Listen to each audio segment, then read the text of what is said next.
Good morning students. आज class 5th में हिंदी पढ़ने जा रहे हैं। बुक मंथन। आप सभी अपनी अपनी बुक ओपन कर लीजिए। पेज नंबर 8181 पार्ट 11 चंद्रगुप्त की न्यायप्रियता। इसमें चंद्रगुप्त के बारे में बताया गया बेटा। ठीक है। पाठ से पहले ये पहचानिए ये कौन है ना। ये अपने किन गुणों के कारण प्रसिद्ध है। ठीक है। यहाँ पर 2 पिक्चर दे रखी है, चंद्रगुप्त की और एक और किसी की। आप खुद को करना है। वो किसके लिए प्रसिद्ध है यहाँ पर लिखना है, न्याय के लिए है ना, जिस भी कारण से, ईमानदारी के लिए है ना, आज़ादी के लिए, जिसके कारण से भी वो आपको यहाँ लिखना है। चलिए आपको पढ़ना है बेटा पाठ को। चंद्रगुप्त अपने समय के अत्यंत न्यायप्रिय सम्राट माने जाते हैं। उनके शासनकाल में प्रजा में सुख और शांति थी। चंद्रगुप्त क्या था? एक राजा था, न्यायप्रिय था। उनके शासनकाल में प्रजा बहुत सुखी थी। अपराधी के लिए कड़े दंड की व्यवस्था थी। जनता की दुख दर्द को सुना जाता था और उसे दूर करने का पूरा प्रयास किया जाता था। सम्राट समय समय पर जनता का वास्तविक हाल जानने के लिए वेश बदल कर घुमा करते थे, यानी अपना रूप बदल लेते थे कपड़े से, है ना, मेकअप करके। एक बार की बात है, शहर की लंबी तंग गली में एक पहरेदार दीवार के सहारे खड़ा ऊँघ रहा था। रात अंधेरी थी, चारों ओर सन्नाटा छाया हुआ था और वर्षा के कारण रास्ता भी सुनसान पड़ा था। उसी समय एक लंबा चौड़ा जवान शरीर पर चादर लपटे उधर आया और गली में चुपके चुपके चोर की भांति घूमने लगा। पहरेदार ने होशियार की आवाज़ लगाते उसे ललकारा, परंतु उस व्यक्ति की ओर से कोई उत्तर ना मिला। पहरेदार ने समझ लिया कि वह व्यक्ति चोर ही हो सकता है। उसने अपनी तलवार उस पर वार करना चाहा, परंतु आगे बढ़ते ही अचानक बेहोश होकर जमीन पर गिर गया और वह लंबा चौड़ा जवान वहाँ से गायब हो गया। क्या हुआ? भाग गया।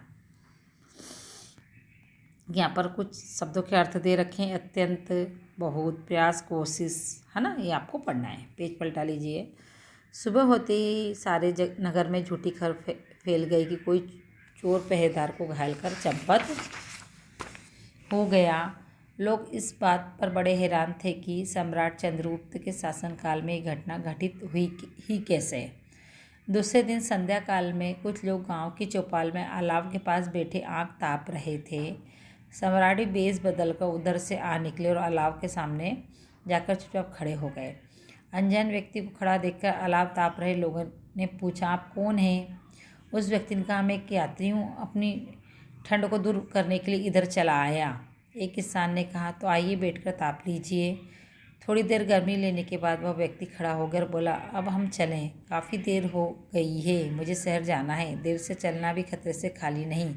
देखो ना, कल रात कोई चोर बेचारे पहरेदार को चोट पहुंचाकर बेहोश कर गया।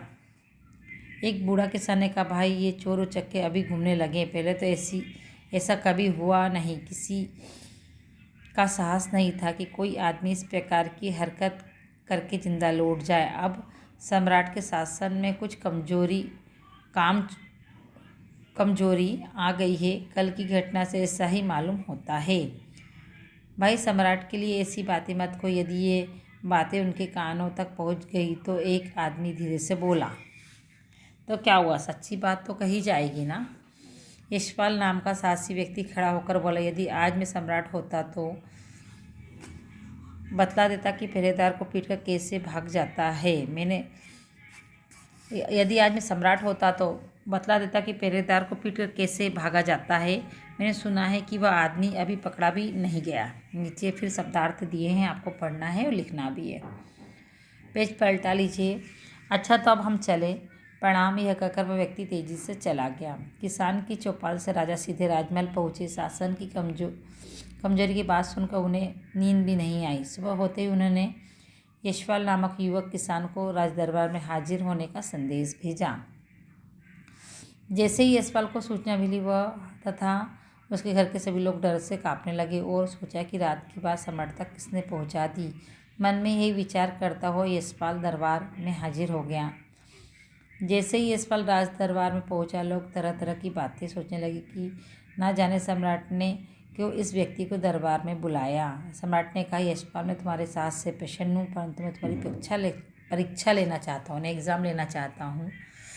तुम्हें मालूम है कि परसों रात शहर के पहरेदार को कोई व्यक्ति चोट पहुंचाकर भाग गया। वह अभी तक पकड़ा नहीं गया। तुम्हें इसके लिए 8 दिन का समय दिया जाता है। यदि तुम इस बीच में उसका पता लगा लेते हो तो तुम्हें इस राज्य का प्रधानमंत्री पद मिलेगा, और यदि नहीं लगा सकोगे तो तुम्हें फांसी की सज़ा दी जाएगी। यशपाल ने कहा, जो आज्ञा महाराज, मैं सेवा के लिए सदा उपस्थित हूँ। है ना? ठीक है, नीचे शब्दार्थ आपको लिखना है बेटा। सम्राट से आज्ञा प्राप्त कर यशपाल रात दिन चोर की तलाश में लगा रहा, परंतु 7 दिन तक उसका कोई पता नहीं लग सका। 8वें दिन सम्राट ने उसे राजदरबार में बुलाकर कहा, देखो यशपाल, आज तुम्हारे वायदे का 8वां दिन है। तो अभी तक चोर का पता नहीं लगा सके। यदि शाम तक इसका पता नहीं लगाया तो कल सुबह तुम्हें फांसी दे दी जाएगी। यशपाल ने कहा, महाराज, अभी तक उस चोर का कोई पता नहीं चल पाया है। इस बात का मुझे खेद है, पर मुझे इसके लिए 1 रात का समय और दिया जाए। यदि इस बीच में चोर का पता न लगा सको तो फांसी की सज़ा मुझे मंजूर होगी। यशपाल लड़खड़ाते हुए पैरों से वापस लौटा। कोई उपाय न सूझने पर वह उसी लंबी व तंग गली में जा बैठा जहाँ पर उस व्यक्ति था तथा पहरेदार की मुठभेड़ हुई थी।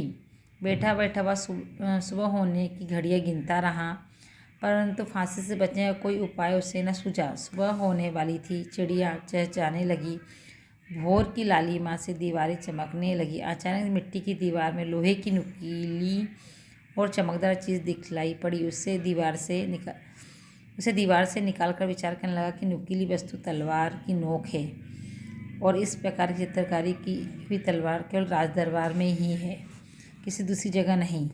बस वह तुरंत खड़ा होकर राजदरबार की ओर दौड़ा। उसे प्रमाण मिल गया था। राजदरबार में पहुंचा तो सम्राट ने प्रश्न किया, यशपाल, क्या चोर पकड़ा गया? यशपाल ने बड़े साहस भरे शब्दों में समीप खड़े सेनापति को संकेत करते हुए कहा, अब क्या देखते हो? डाल दो महाराज के हाथ में हथकड़ियाँ। यही वे चोर है जिसने बेचारे पहरेदार पर हमला किया था। चारों ओर लगी दर्शकों की भीड़ चकित रह गई। सम्राट सुनकर बड़े प्रसन्न हुए। उन्होंने यशपाल की निर्भीकता, बुद्धिमानी और प्रशंसा की और उसे राज्य का प्रधानमंत्री बना दिया। आपको ये पढ़ना है, समझना है, क्योंकि आगे प्रश्नों के उत्तर अपने को लिखना है बेटा। 2 या 3 चक्कर पाठ को पढ़िएगा और शब्दार्थ भी लिखिएगा। ठीक है।